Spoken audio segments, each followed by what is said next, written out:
Welcome to Burlap Teachers. Enjoy the video. You start now, park level, set the brake, and disconnect the negative battery terminal to avoid airbags or electrical faults. Remove the glove box stops and drop the box to expose lower screws.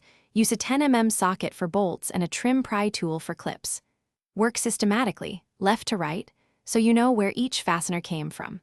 Once done with visible screws, loosen the steering column lower cover. That clears access to dash fasteners, so you can begin the core disassembly. You now focus on the core. Remove instrument cluster screws, pull the cluster straight out, and unplug the connectors. Press tabs to avoid breaking them. Next, pop out center vents and pry trim with a trim tool. Locate and remove screws behind the ashtray and under the radio. Unplug the HVAC controls and any switch connectors. Label each connector with tape and note its position.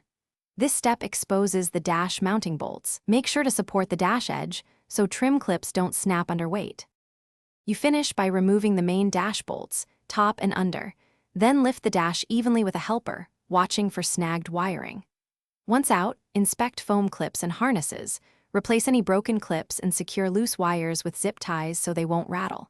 When reassembling, reverse steps and reconnect the battery only after all connectors are seated.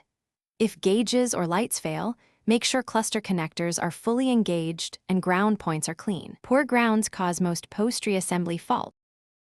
Thanks for watching. Consider subscribing if this video helped you.